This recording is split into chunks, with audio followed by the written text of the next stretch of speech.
Só para você ter uma ideia, só uma das bancas desse artigo 5º tem mais de 400 perguntas, tá? O artigo 5º é bem grande, são 78 incisos e 4 parágrafos, tá? Então, é bastante coisa, mas com muita força, com muita garra, com muita disposição, a gente atinge o objetivo, beleza? Ó, esse é o caput do artigo 5º. É o princípio da igualdade, ou também chamado de isonomia.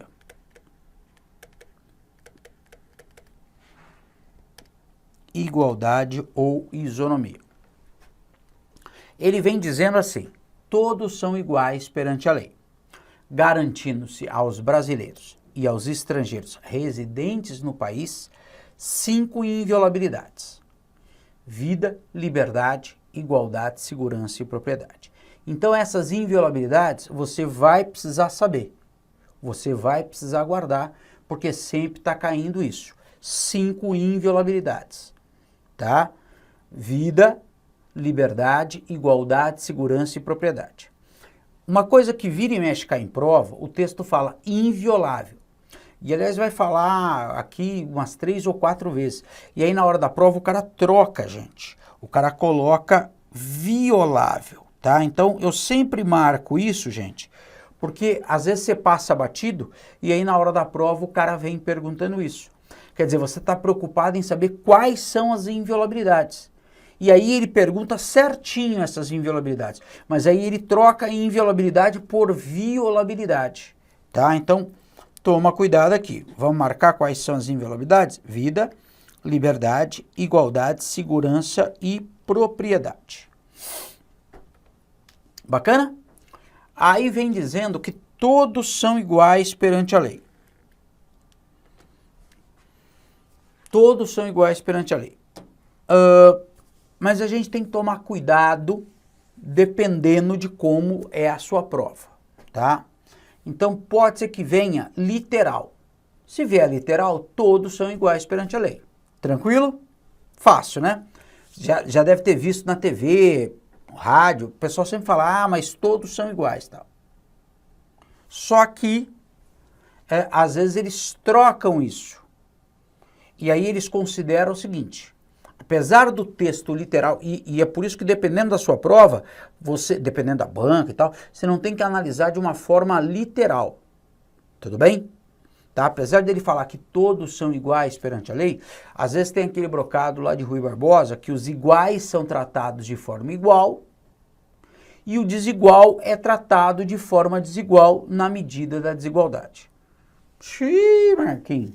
Eu achava que eu sabia, agora você confundiu, Alan. Em vez de você esclarecer, você confundiu. Então, veja só. Os iguais são tratados de forma igual.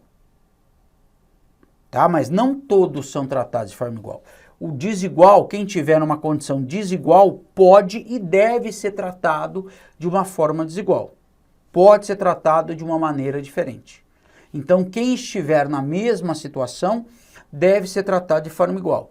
Quem estiver numa situação diferente, pode e deve ser tratado de forma desigual. Tudo bem? Tá? Exemplo típico disso, sistema de cotas.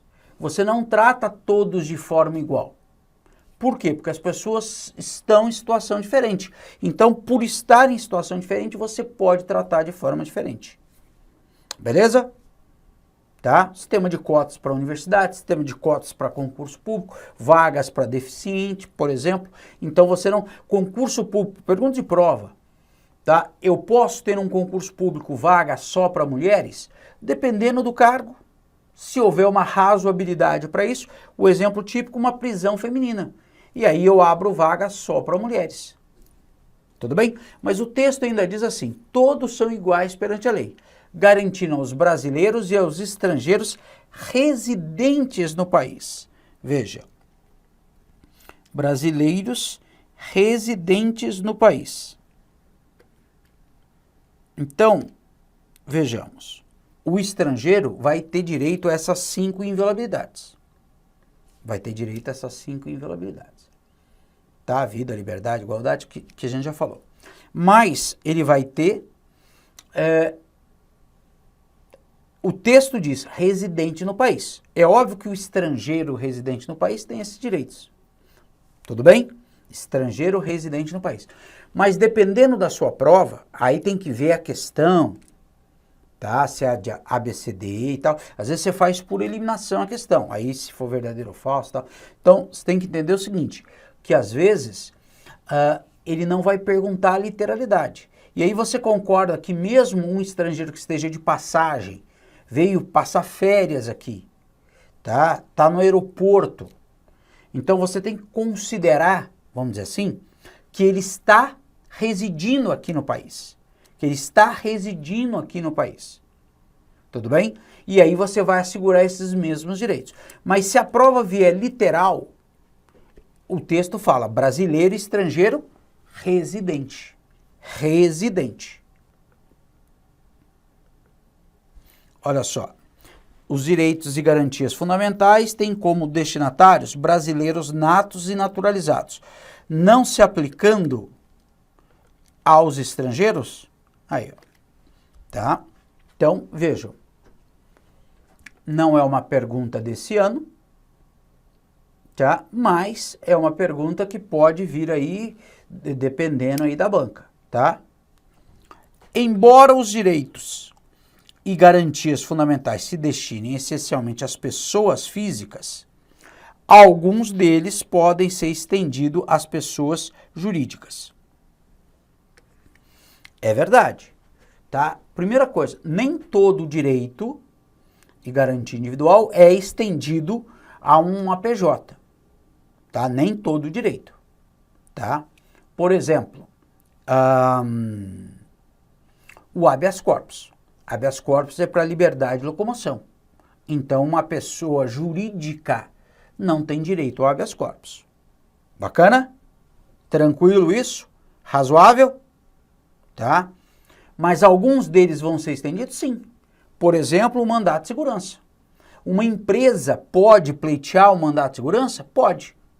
A prova concurso pode entrar? Pode. Homens e mulheres são iguais em direitos e obrigações nos termos da Constituição, tá? Nos termos da Constituição. Já caiu em prova que homens e mulheres são iguais nos termos da lei. Falso. Nos termos de medida provisória. Falso. Nos termos de lei complementar. Falso. Homens e mulheres são iguais nos termos da Constituição. A Constituição pode diferenciar. A Constituição diferencia homem de mulher, tá? Licença maternidade e paternidade, aposentadoria do homem e da mulher, são períodos diferentes. E por que é possível isso? Porque a própria Constituição apresenta isso. Valeu? Avançamos. Lei aprovada pelo Congresso Nacional para conferir proteção especial às mulheres, seja qual for o tratamento diferenciado entre os gêneros, contrariará a Constituição que prevê igualdade entre homens ali. Tá certo? Vai contrariar? Não. Qualquer que for o tratamento diferenciado, não. É possível eu ter uma lei, porque aí a lei vai estar amparada na Constituição. A Constituição garante essa diferença. Se eu tiver uma lei de acordo com a Constituição, é possível isso. Por exemplo, a CLT diferencia certas coisas para homem e para mulher. Licença, intervalos, certas condições de trabalho para homem e para mulher. Então essa lei é inconstitucional? Tá? Não. Se a lei estiver amparada na Constituição, é possível essa diferenciação. Beleza? Então não contraria a Constituição. Avançamos. Ninguém será obrigado a fazer ou deixar de fazer alguma coisa senão em virtude de lei. Esse aqui é o princípio da legalidade.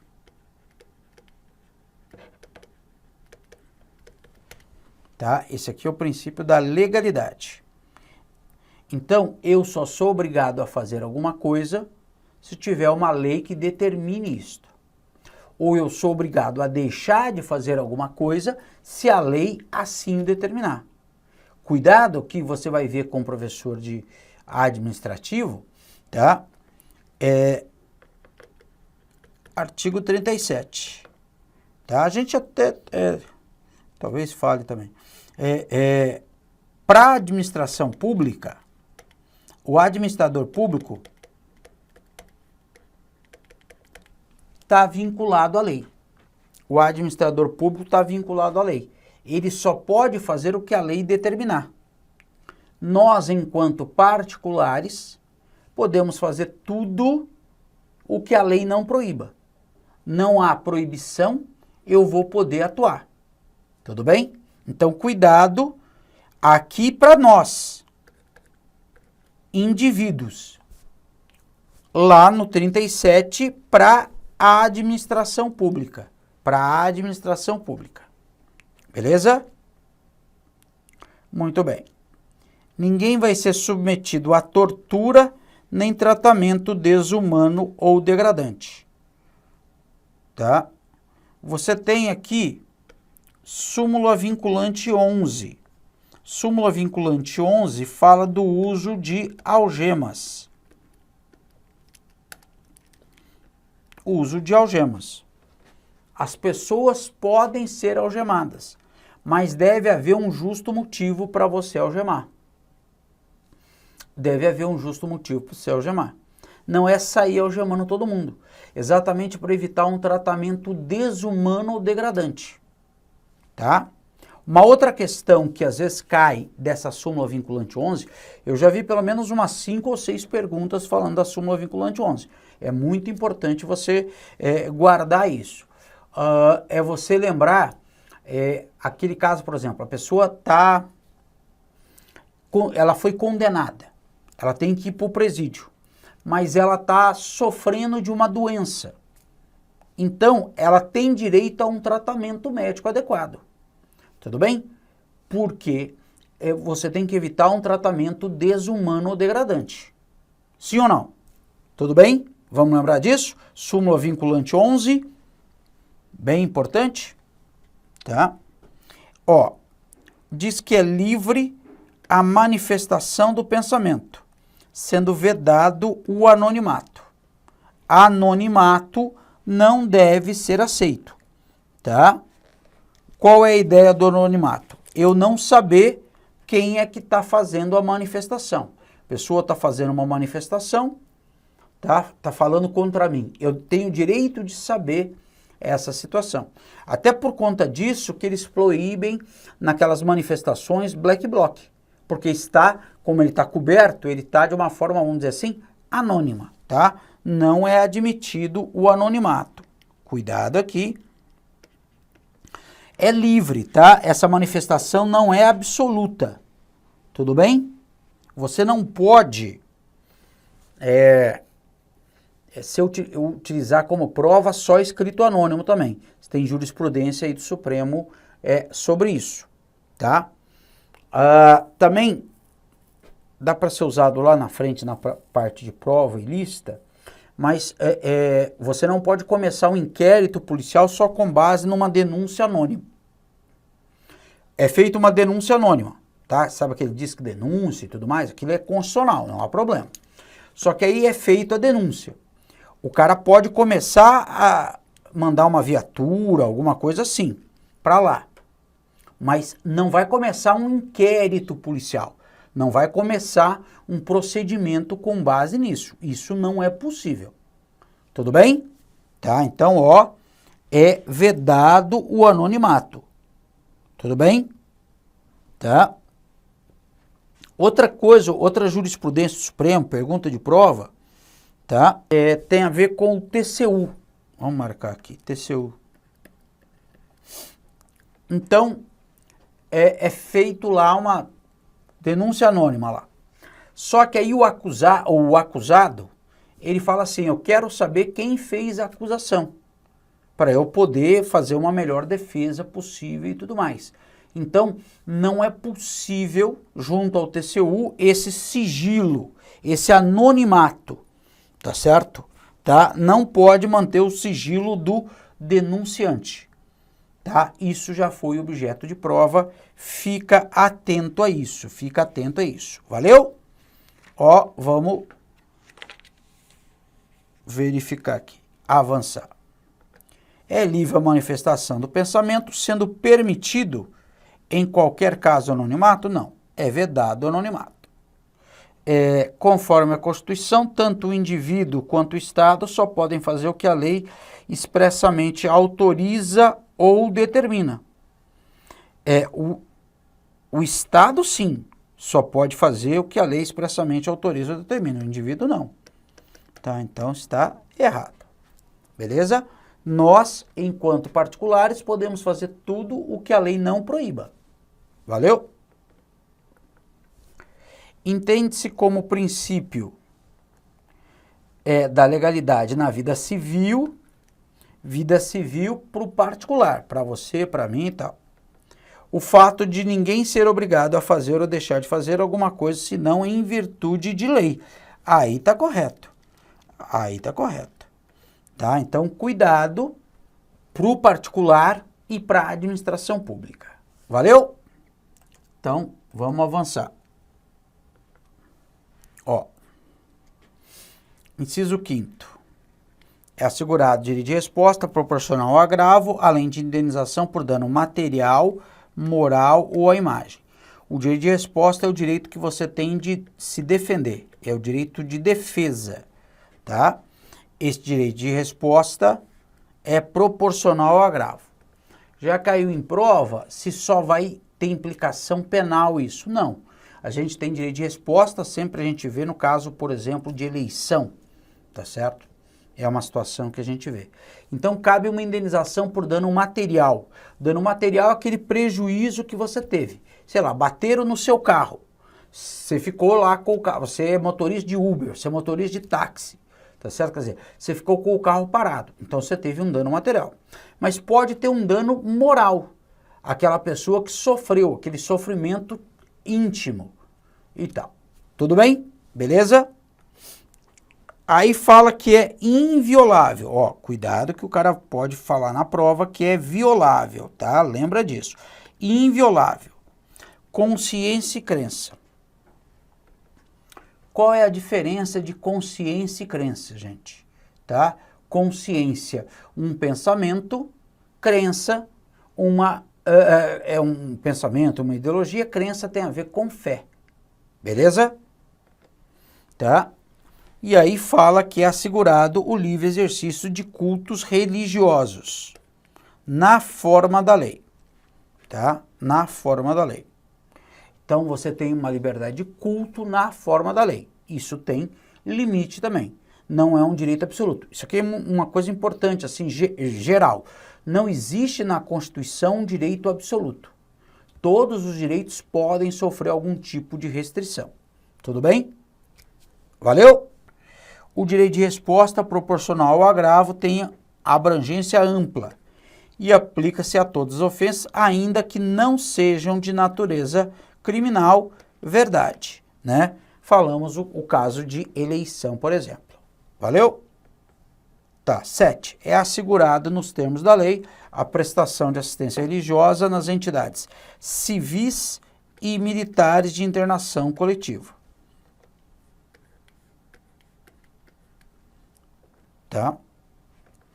Então, essa liberdade religiosa também, óbvio que tem limite, na forma da lei, é civil e militar. Às vezes ele coloca na prova só civil, só militar. De internação coletiva. Eu já vi de internação individual, tá? Estamos falando de quartel, estamos falando de hospital, estamos falando de presídio, tá? Toma cuidado com isso. O cara estava hospitalizado e ele queria ter acesso ao pastor dele, ao rabino dele, ao pai de santo. E como era um hospital evangélico ou a Santa Casa, que é católica, não queria permitir isto, tá? Não, é possível permitir isso. Tudo bem? Pergunta de prova aí. Aliás, algumas perguntas de prova.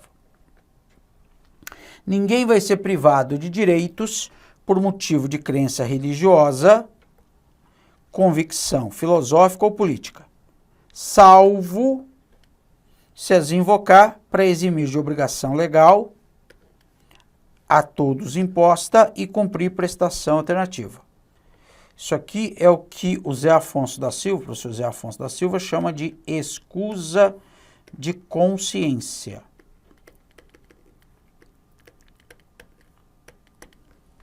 Escusa de consciência. Qual é a ideia da escusa de consciência? Eu não posso ser privado de direitos por causa das minhas crenças, por causa das minhas convicções. Beleza? Sim? Tá, então, cuidado lá. Tá? A não ser que eu não cumpra a obrigação legal, eu não quero cumprir a obrigação legal. Qual que é o exemplo típico? Serviço militar. Eu alego que eu sou pacifista, não vou cumprir o serviço militar. Então deve ser dado a mim uma prestação alternativa. Se eu não cumprir também a prestação alternativa, aí eu posso ser tolhido. Beleza? Mas não por não cumprir a obrigação legal, e sim por não cumprir a prestação alternativa. Ninguém vai ser privado de direitos por motivo de crença religiosa, convicção filosófica ou política, salvo se as invocar para eximir de obrigação legal todos imposta e recusar-se cumprir prestação alternativa fixada em lei. É verdade. É livre a expressão da atividade intelectual, artística, científica e de comunicação, independentemente de censura ou licença. Independentemente de censura ou licença. Tá? Então, não é absoluto. Atividade intelectual, artística, científica e de comunicação. Às vezes ele fala que depende, ó, cuidado aqui. Não pode ter censura. Isso aqui é a ideia da censura prévia, tá? Não é possível isso. E também não pode ter licença. O Supremo já julgou o caso das biografias. Havia um dispositivo no Código Civil que dizia que para você fazer uma biografia de alguém, esse alguém deveria autorizar. O Supremo entendeu que isso seria uma espécie de uma censura, então não é possível essa situação. Tá? Então, atividade artística, tá? Por exemplo, você tocar num determinado local. O Supremo já entendeu que você não precisa ser filiado à Ordem dos Músicos para poder tocar. Beleza? Liberdade de comunicação. O julgamento supremo pergunta de prova também. Tá? Como o negócio de você tocar lá no boteco. Várias questões, inclusive. Você não precisa ser formado em jornalismo para trabalhar num jornal, por causa, diante da liberdade de comunicação. Sobre a liberdade científica, existe aquela pesquisa de célula-tronco. O Supremo entendeu que é constitucional a pesquisa de célula-tronco embrionária, tá? E aí, ó, inviolável. Intimidade, vida privada, a honra e a imagem das pessoas, assegurado uma indenização por dano material e moral, tá? É livre a expressão da atividade intelectual, artística e científica de comunicação, independentemente de censura ou licença. Perfeito, perfeito. É um direito individual fundamental a expressão da atividade intelectual, independentemente de licença. Verdade. Ah, mas está faltando censura. É verdade. Mas ela não está errada. Ela está incompleta, mas ela não está errada. Valeu? Muito bom. E o 11º diz, esse aqui é muito importante, tem pelo menos 2 bancas que eu já vi perguntarem pelo menos 20 vezes cada uma, tá? Então é muito importante você guardar esse, tá?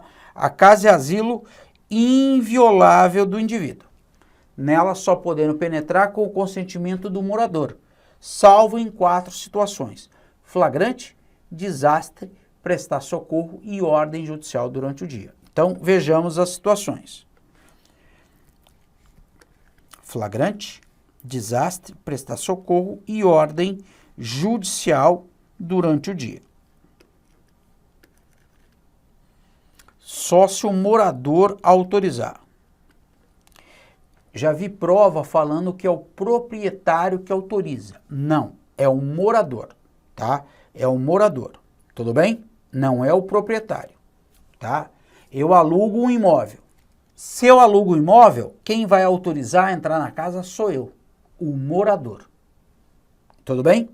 Só que existem 4 situações que mesmo que o morador não consinta, vai poder entrar na casa. Flagrante.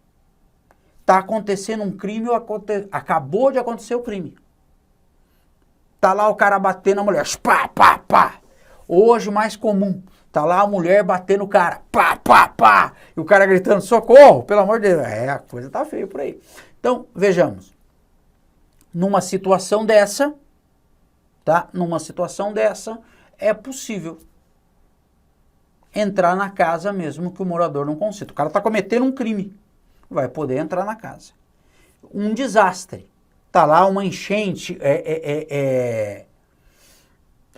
a árvore vai cair na casa, o prédio vai cair na casa, no outro prédio e tudo mais. Vai poder entrar ali, prestar socorro. E ordem judicial. Senhores, ordem judicial. O cara vai trocar isso aqui. Vai falar que a polícia mandou entrar. Tá? Não, polícia não manda entrar. Nem Capitão Nascimento. Na verdade, Capitão Nascimento mandava sair, né? Pede para sair. Então, veja só, nem Capitão Nascimento pode entrar. Só juiz é que pode autorizar a entrada. Só juiz que pode autorizar a entrada. Ordem judicial. E ainda assim, a ordem judicial, olha, é durante o dia. As outras 3 situações, de dia ou de noite. Ordem judicial só durante o dia. Ordem judicial só durante o dia. Fica atento a isso. Fica atento a isso. Sim? Tudo bem? Tá? Ah, outra coisa, conceito de casa. Casa pode ser o local de trabalho da pessoa, se esse local não for aberto ao público. Por exemplo, um escritório, um consultório é casa. Muitas perguntas falando sobre isso. Tá? Então, um escritório é uma extensão do conceito de casa. Bacana? Valeu? Muito bem. Em caso de flagrante delito no interior do domicílio de determinado indivíduo no período noturno, flagrante. A autoridade pode adentrar independentemente de ordem judicial. É verdade por causa do flagrante. É verdade por causa do flagrante.